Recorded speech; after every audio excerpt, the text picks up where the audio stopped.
So may nagtanong sa akin sa comment section na pag-usapan natin tong nasa comment ito. Medyo pinukaw niya yung aking kiliti. Medyo duda ako sa comment na ito. Basahin natin, no? Sir, sa 2 years anong nangyari kay Bilis? Hindi ka ba pinakulong? Kasi dito sa amin 50k yung utang niya sa home credit. Nakabayad na daw sila ng 90k, 120k daw dapat yun. Ayun, yung minsang dinampot ng polis, nagpiyansa ng 11k. Nag-gets nyo ba? Guess nyo utang yung pinag-uusapan dito at hindi criminal case. Okay? Simulan na natin pag-usapan yan. Alright, welcome back mga ka-Johnny. Itong yung lingkod ka-Johnny ng Janitor TV. Ito ang Johnny Depp. Usapang utang, usapang wala. So bago ang lahat, maglalambing lang po muna ako sa inyo. Pakipollow na po ang aking mga social media account, ang aking Facebook, TikTok at ang aking YouTube channel. At pakireg na rin po, share, hit nyo yung notification bell para updated po kayo sa mga videos na ginagawa natin dito about sa usapang wala. So yun nga, pakita ko ulit yung question, ito, yung comment niya.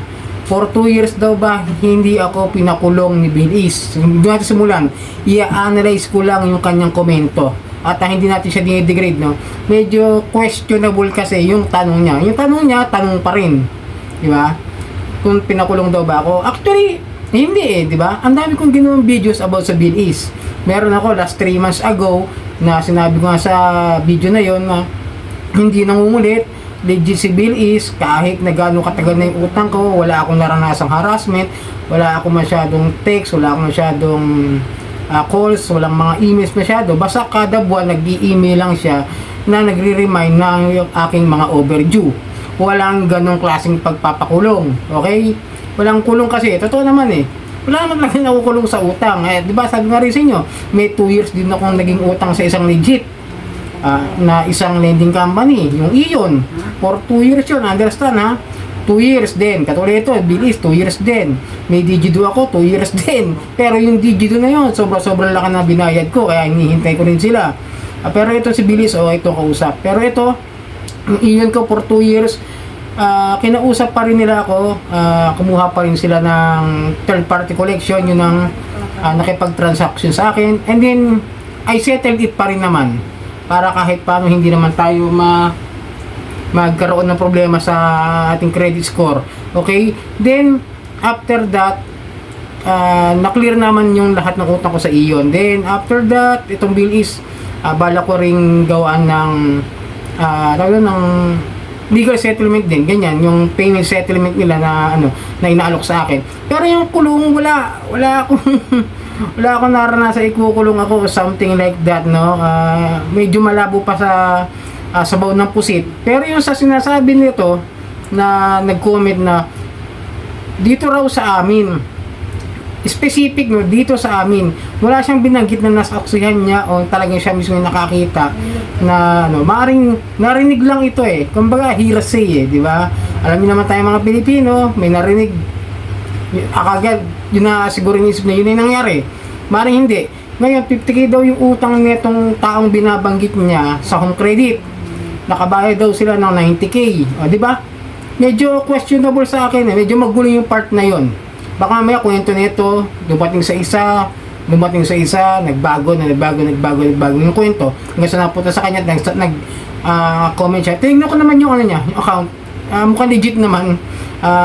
Tingnan ko. Okay, mukhang pero yung yung comment niya kasi ang medyo question sa akin Hindi ako sure kung totoo yung kanyang nangyari, yung kinukwento niya, sinishare niya, no?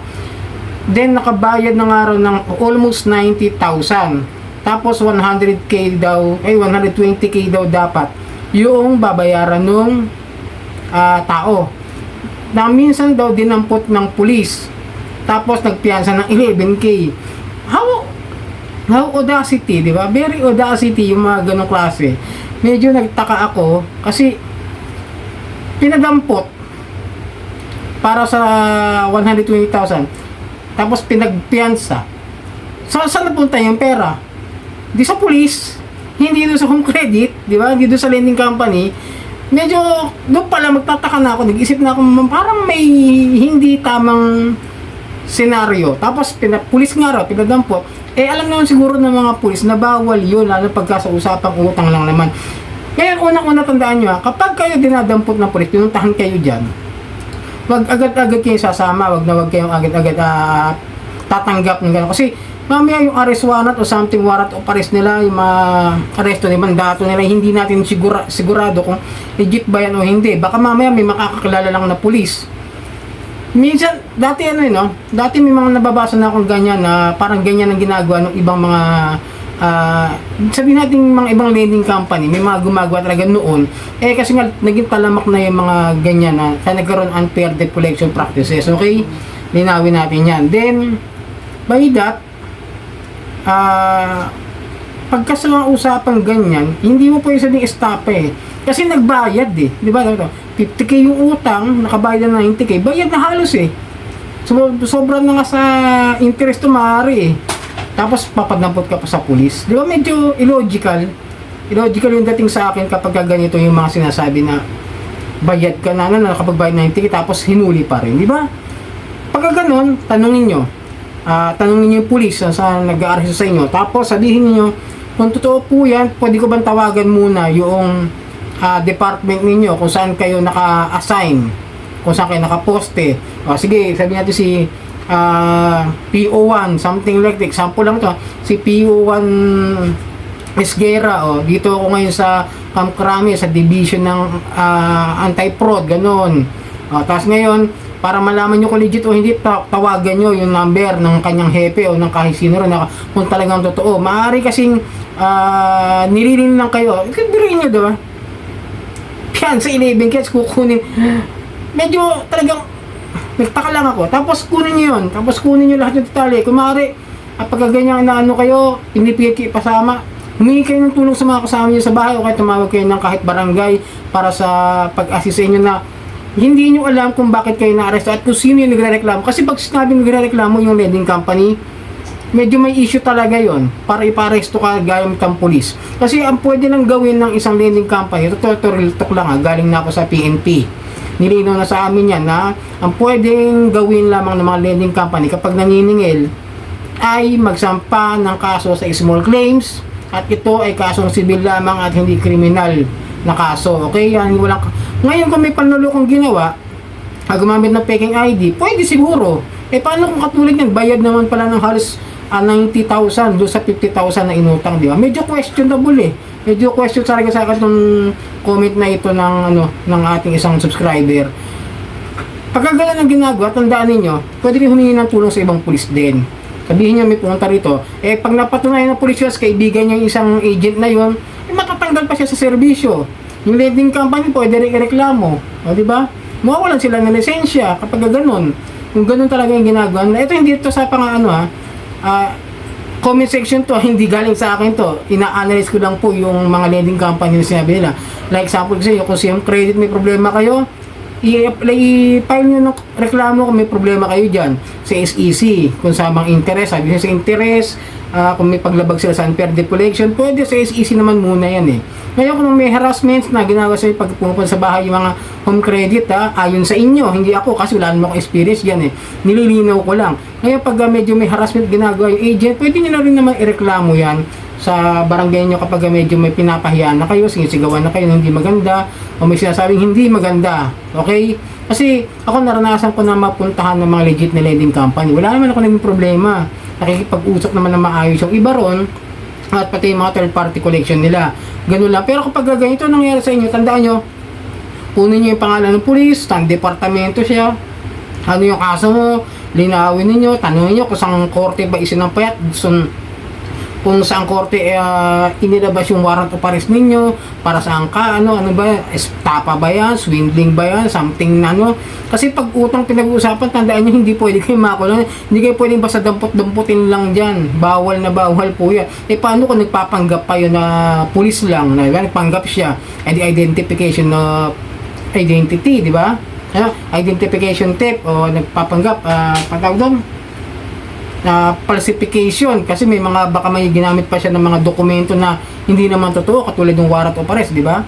Falsification documents, ang dami pwedeng isang pangkaso doon sa pulis na yon, pati na rin doon sa lending company na gumawa ng ganyan para lang singilin kayo. Tapos kung tutuusin, sobra-sobra na iba yun. Ang laki na magiging problema ni Lenny. Tapos yung fiancé, yung 11,000, saan napunta? Questionable talaga sa akin. Ayan, linawin ko lang yung tanong na to. Huwag kayo munang basta-basta maniniwala pag nakakakita kayo ng ganito klase ng tanong dito sa comment section ko. Kasi sabi ko sa inyo, ako ayoko muna maglabas basta-basta hanggat wala akong katunayan. Kasi ito medyo hearsay lang to eh. Maaring kwento lang to, narinig doon sa isa, mayroong sigurong may kaibigan siguro na nakautang na sinabi na pagdadala siguro ng demand letter, may magganon-ganon yung demand letter na yun na hanggang sa napunta sa pulis na kwento siguro, alam niya na kwento di ba? Kwento nga eh. Baga nagkwento siya. Iba yung naikwento doon. Pinadalhan yung kaibigan ko ng demand letter. Pagdating doon sa kwento sa, uy, yung kaibigan natin pinadalhan na ng warrant of arrest. Uy, yung kaibigan natin pinuntahan ng ano roon ng third career ng police dahil may demand letter daw tapos may warrant of arrest, di ba? Maaaring gano'n yun, tapos isinama.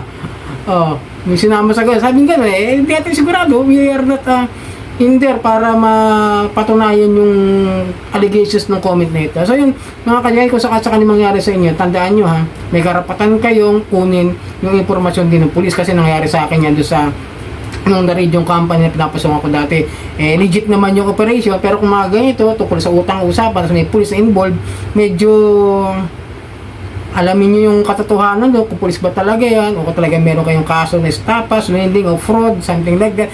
Alamin nyo rin kung lending company na nagre-reklamo sa inyo para malaman nyo kung ano ba talaga yung dahilan kung bakit kayo inaaresto. Okay? So yun mga kadyani, itong new lingkod, kadyani ni Janitor TV, ito ang Jani Dep, usapang utang, usapang wala. Sarang hamnida po.